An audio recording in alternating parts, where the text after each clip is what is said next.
you ready for an entertainment experience of a lifetime? Knockdown, drag-out, hard-hitting conversations, debates, and interviews. Well, if you said yes to any of these questions, sit back, relax, and enjoy something like no other. This is the Isolation Series podcast, presented by wellbeingsperformance.com for all your online meeting needs, and by imprintpilates.com Toronto and the Greater Toronto Area's premier Pilates studio, also specializing in rehabilitation and athletic conditioning, and finally by greenstorage.ca Toronto and the Greater Toronto Area's #1 self-storage facility. Here now is your host, Spencer Miller.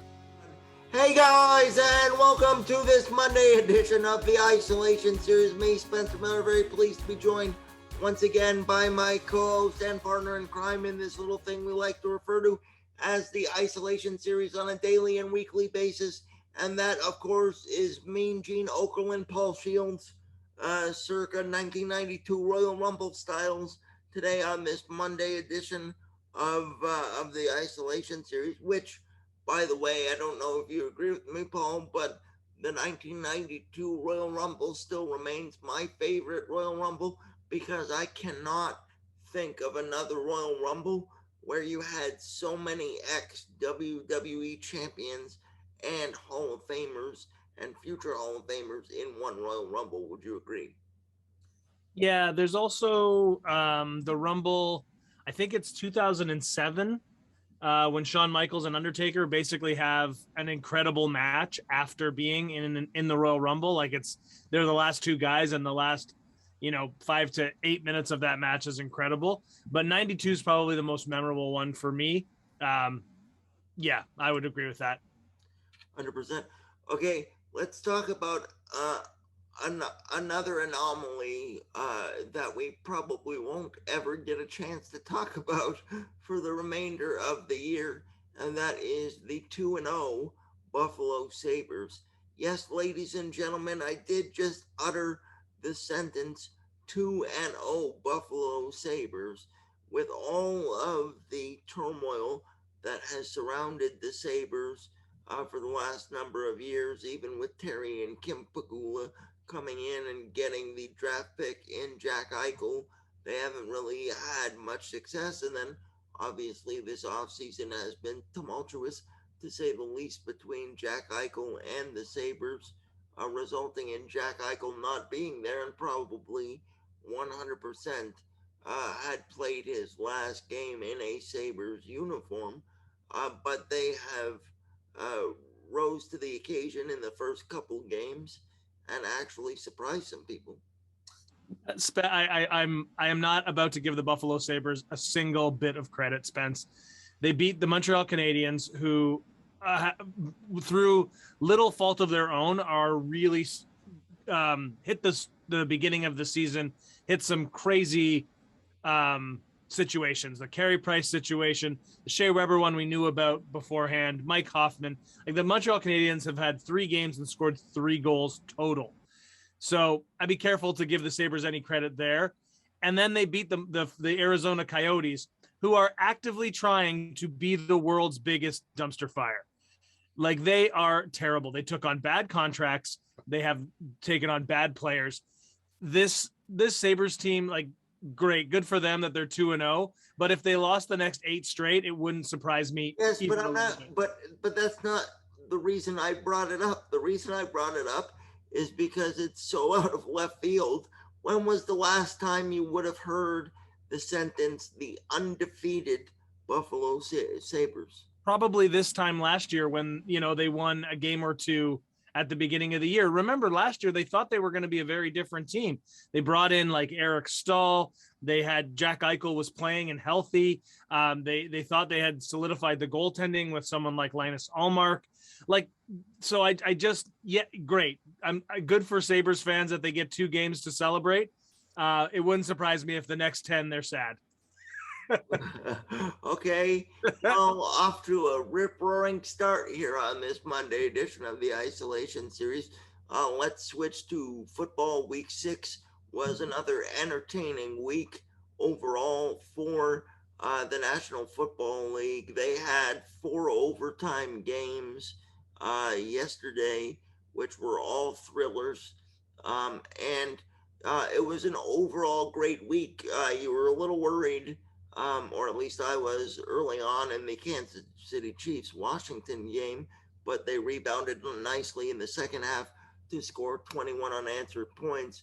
And I believe when we were going through our week 6 preview, I was the one that said that with this 32-year veteran coach getting his first shot as a head coach, the team in Las Vegas would rise to the occasion and galvanize together and come to play. And they did just that by beating the Denver Broncos and a returning Teddy Bridgewater 34-24. Was there anything to you specifically in week 6 that stuck out?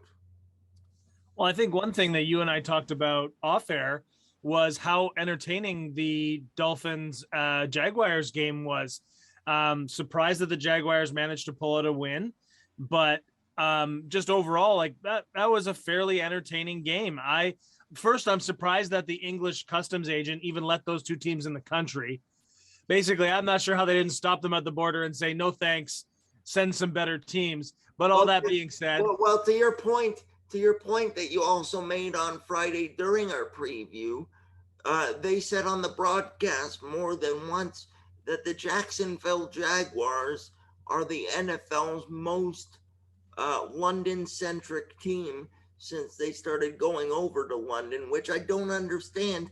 They've played there 9 times. Wild. That's crazy to me. So I missed that on the broadcast, but that's nuts. The other thing that really stood out to me from the week is the Ravens bounce back against the Chargers. I didn't expect that they whooped them.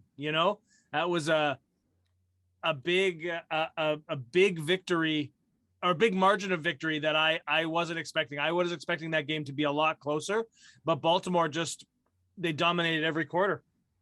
You know what was interesting too is the Sunday night football game last night between Seattle Seahawks and the Pittsburgh Steelers. It very much like at the beginning of the day, like we just talked about, between the dumpster fire cup turning out to be a very entertaining game. You didn't really expect much coming out of a Sunday night game that pit Ben Roethlisberger up against Geno Smith, who was returning to a starting quarterback position for the first time in over 4 years. But again, that game went to overtime and ended up showing us some very entertaining moments as well. Yeah, slow start to that game, I thought. Like the first quarter was pretty dull, but then they picked it up after, and the teams were trading punches, well, right to the end, obviously. Special shout out to the kicker that the Jaguars signed in late September, and he got called up just before the London game. He hit 107 yards worth of kicks to tie the game at the end of regulation and then win it in overtime for the Jaguars.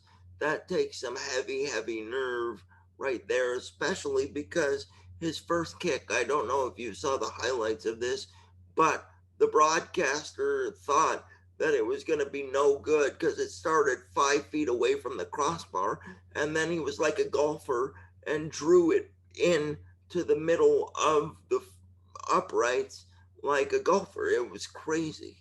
Yeah, he's just trying to give the fans their money's worth, right? You got to have a little excitement, Spence. Yeah. And obviously the Monday Nighter is set to end week 6 off, hopefully very well as well, which pits the division leading Buffalo Bills up against Derrick Henry, Ryan Tannehill, AJ Brown, and Julio Jones of the Tennessee Titans in Tennessee. So let's hope that they can carry some good momentum from the weekend into that as well. Yeah, we talked a little bit about this game on Friday. I'll be interested to see. I'm still picking the Bills. I think that they've got. I think they're just the real deal this year. They've got everything you need to be a contender. And I think there's still some holes in the Titans, but when you have a player like Derrick Henry, there's always the chance that he's going to break out and have a huge game. So I think it'll be a good one. I think the latest I saw was Bills at 5.5, which I think feels about right. I could see the Bills winning by a touchdown, but where do you see this game going? I really want them to win by like 4 or less, because if they do, Uncle Spence gets some money tomorrow morning. Okay, then 5.5 is way too much. It should be about 3.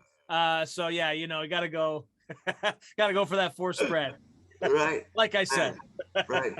Not like we're encouraging gambling on the program, but if we were, let's go 3.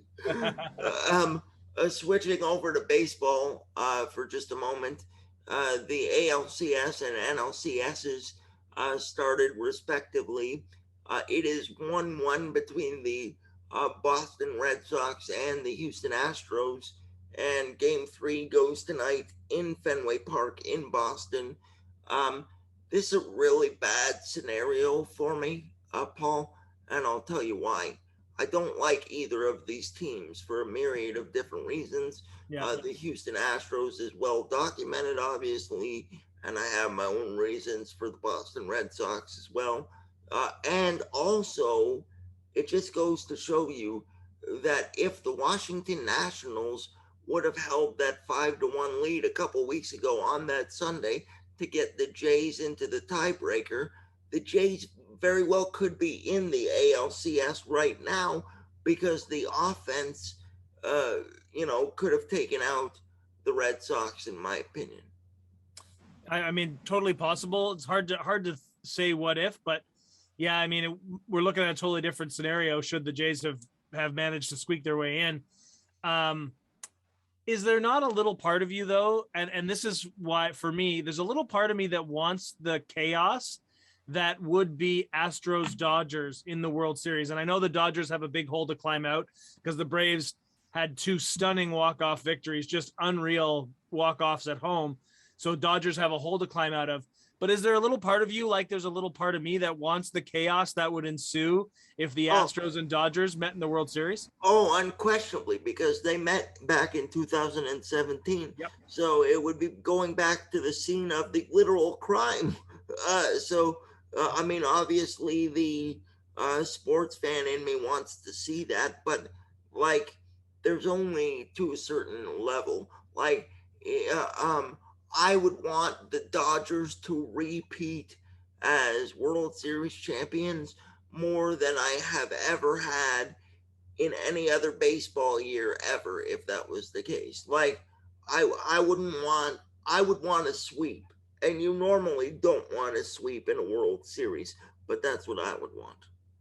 Yeah, I have a soft spot for the Dodgers. I have some friends in LA who love that team. So, when with my team not being there, the Dodgers are sort of my unofficial favorite for the playoffs. I also picked them to win on the show. So of course I would like to see them do well. I also think that series will change. The momentum will change a little going back to Chavez Ravine and playing with the Dodgers playing at home. So it wouldn't surprise me to see them go back to Atlanta with a 2-2 tie. But yeah, I am in the same boat. We said it on the show before. I can't let the Astros off the hook like that. I'm still annoyed. I'm still angry that they won a World Series like that. And I don't want to see them do well. But if they're going to do well, I do want to see them disappointed in the most dramatic way and upset and beat by the Dodgers in the World Series. Let the chaos begin. And how about a stud pitcher in Max Scherzer coming out last night after the game and admitting that he was pitching through dead arm last night? Because obviously, when you get to this point in the season, everybody's tired, everybody's battling something. But for somebody that is a battle-tested warrior in Max Scherzer to come out and admit that he was battling through dead arm and he still pitched pretty decently last night, my hat goes off to him right there. Yeah, the guy's a warrior, right? You said it yourself. He wants to be out there. He's going to do whatever he can to help his team win. He went out there and gave the best performance that he could. And, it just, it didn't work out. Like I said, I think that there's still a lot of gas in that tank of that Dodgers team. They've been in this position before. I don't think there's any panic. They've got a veteran, a manager who's been to, he's been to what, 2 World Series with the Dodgers and won one. I don't know if he was at any before that, but that's a good team with a good manager. I think they'll bounce back. Yeah, and don't forget that he has one of the most iconic World Series moments of all time, where in 2004 he came on as a pinch runner as a member of the Boston Red Sox and stole a very key base for them to come back and start their comeback from a 0-3 hole down, which led to the Kurt Schilling bloody sock game and all the rest of that. That's right. I'd forgotten about that. That's a good call. Good call out. And that's why my name is on the front of things. Well, that's one of the reasons. Yes.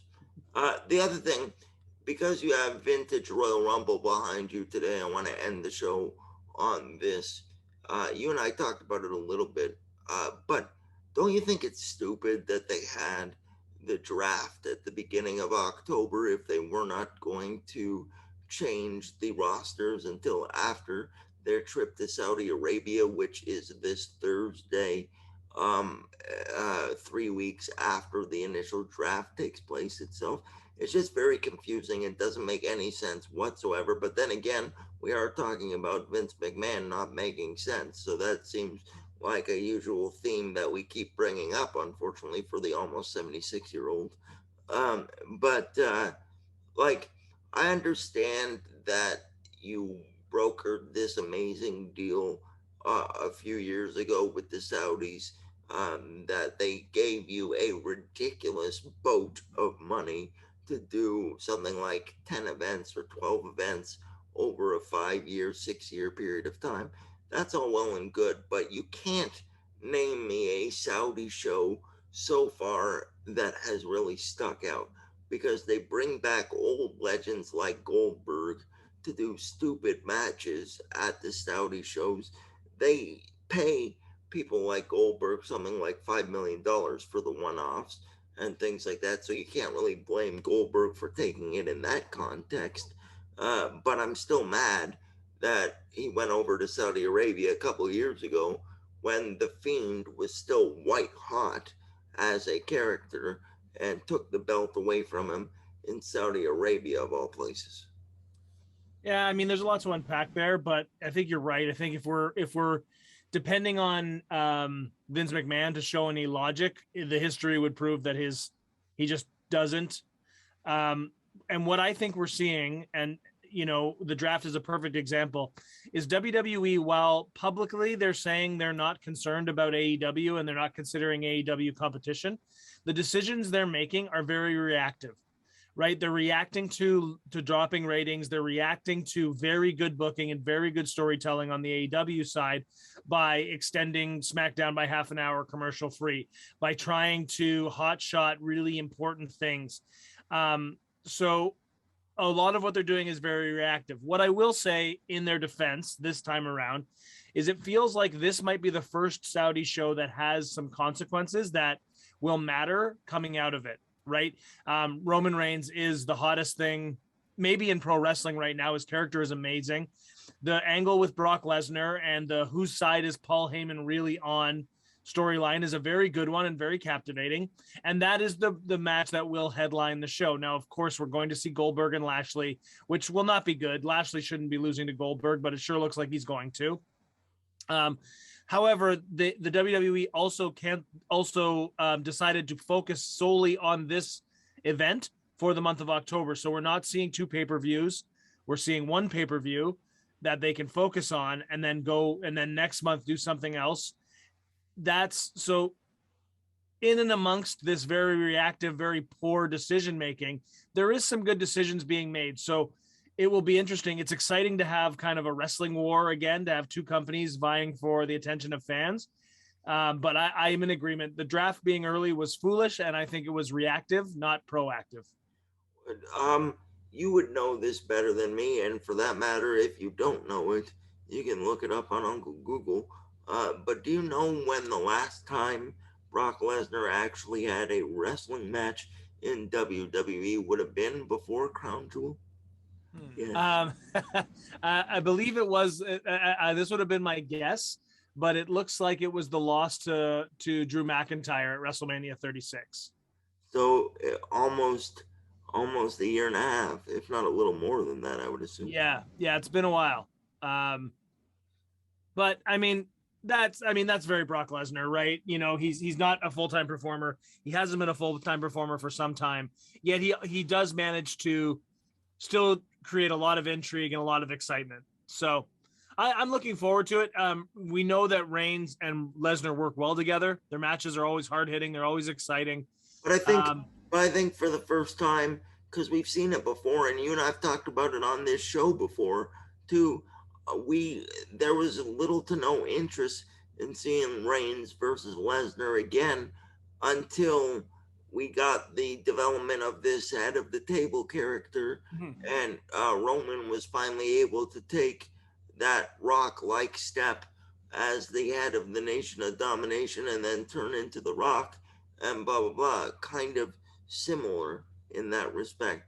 And I haven't seen Brock Lesnar look this good as far as being shape and like just shredded ever possibly in his career, in terms of the fact that we know that he's a genetic monster and he's always been a genetic monster, but this is the most ripped I think I've ever seen him. Would you agree? yeah, I mean, I think he looks great. And I think it's intriguing. This is the first time that we have a babyface Brock Lesnar versus a heel Roman Reigns. And I don't mean in the sense of who the fans are going to cheer. I mean in the sense of the way the story is being told, right? Like Reigns is the best heel in WWE right now. Period. Brock Lesnar, this flannel wearing, giant belt buckle, beard and ponytail Brock Lesnar with his smart ass comments and this nonchalant attitude is actually really intriguing to me. It's been really fascinating to see the interactions. And I am really interested in the Paul Heyman angle on this. Where does Paul Heyman go? Who is his allegiance to? So I think they've done a nice job building this one. I rarely have praise for anything that they put on these Saudi shows, but this is a match that I will go out of my way to make sure to see. Which is ironic because Brock Lesnar doesn't really like being a people person. He has said that on multiple occasions and things like that. So I wonder how he, behind the scenes, is taking to actually being that Stone Cold Steve Austin type, babyface tweener kind of thing at this Well, point. but Brock has made it very clear that he loves to entertain, right? And so being he gets to be the ass kicker, he gets to play a version of himself whenever he's on the screen. It's very much about the way the story is told, and credit to Paul Heyman, who we know is one of the greatest promos of all time in wrestling. He usually gets over whether Brock is the heel or the baby face with how he portrays. Brock doesn't really have to change the way that he does things very often, right? So I think the entertainer of Brock Lesnar doesn't necessarily care whether he's getting booed or whether he's getting cheered. He just wants to be getting that reaction because at the end of the day, that's what makes him money, right? And I think that's Brock values that a lot. Right. Um, okay, so here's a question. If you put your prognostication hat on for a moment, how would you see this playing out heading into A, Survivor Series, or B, the first pay per view of the year that's behind your head, which marks the beginning of the road to WrestleMania? Because they could go any multitude of ways now. How do you think this is going to pay off? A, for Brock, and B, for Roman heading into WrestleMania? Do we see a Dwayne Johnson appearance, so that at WrestleMania 38 in Dallas in AT&T Stadium, he really takes on Roman for the true head of the table title and family lineage? And if so, what happens to Brock? Well, I think so. Couple things there.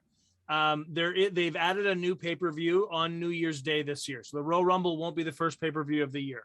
So it adds a little wrinkle into the storytelling where they're not promoting a pay-per-view in December. They're doing, I believe what they're calling day one on New Year's Day, and then the Royal Rumble later in January. So that could add a little wrinkle. I don't expect we'll see The Rock until SummerSlam, Survivor Series. And to set up anything with Roman Reigns. It would not shock me if Brock took the title off Roman in an effort to set up that match with The Rock.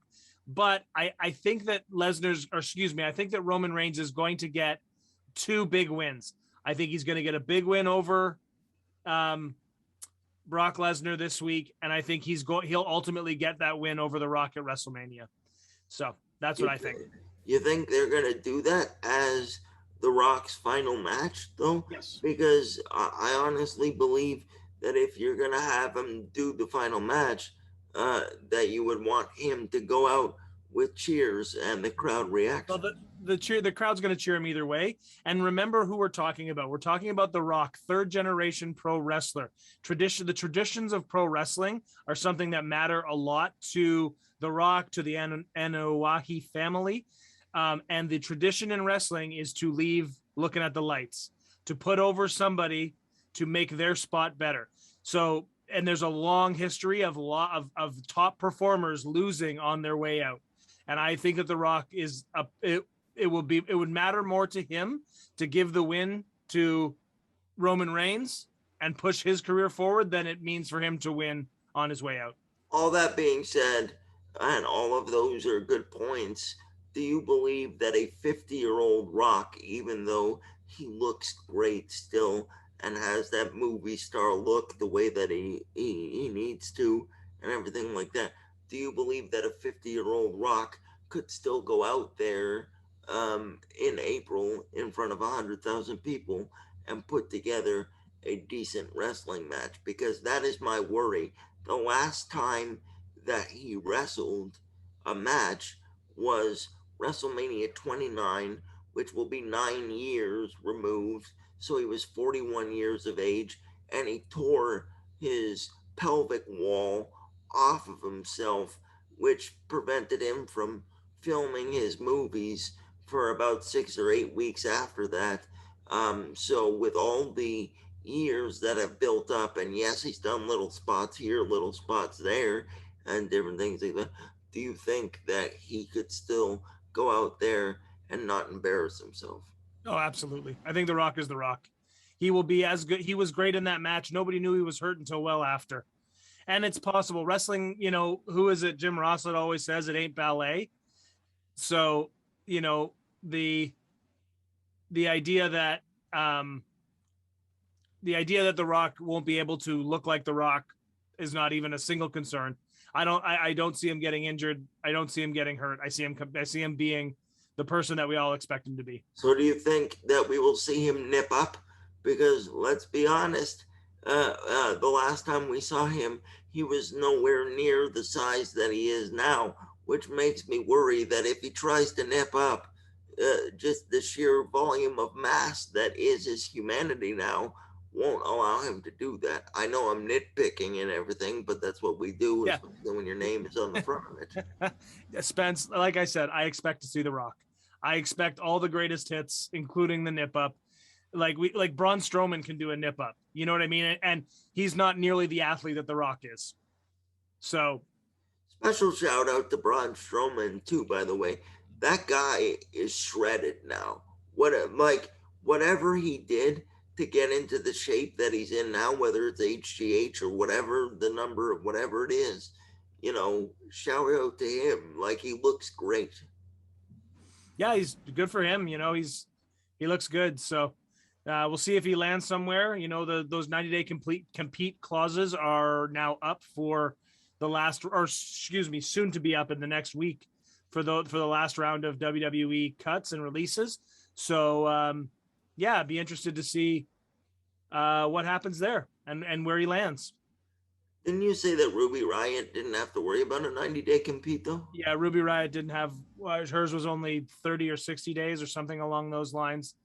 There's everyone's contracts. Like Adam Cole, for example, was working basically appearance for appearance, so he had no 90-day compete clause.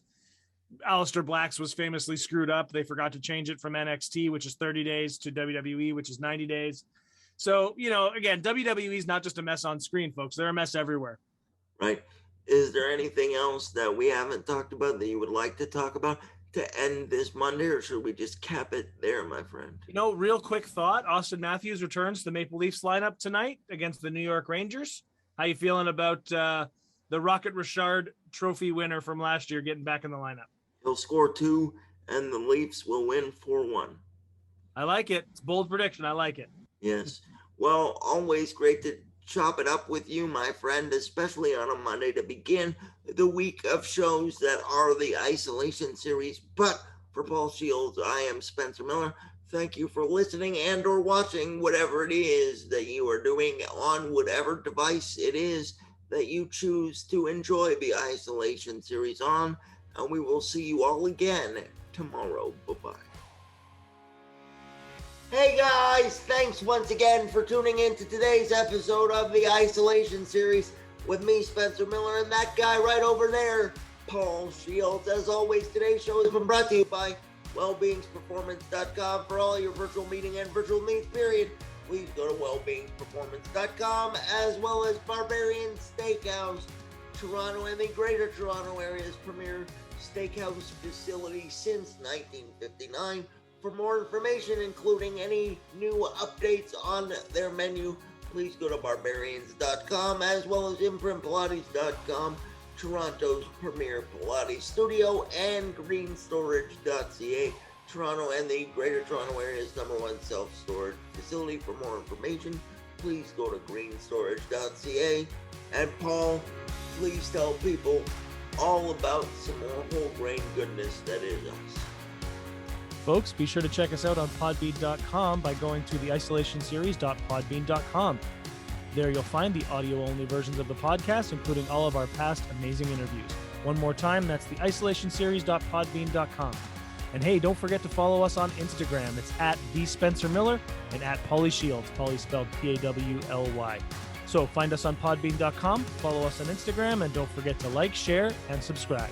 Special shout outs to our newest partner in crime on the Isolation Series, and that is the Toronto Immune and Digestive Health Institute. For more information, please go to TIHDI.ca, and they can take care of all of your needs, from IVs to scopes and everything in between. Mark Silverberg and his team will treat you with spectacular respect and knowledge. That is the Toronto Immune Health and Digestive Institute.ca. You do not want to miss it. And once again, everybody, thank you for watching and or listening and supporting this thing we like to call the Isolation Series. For Paul Shields, I am Spencer Miller, and we will see you again very, very soon.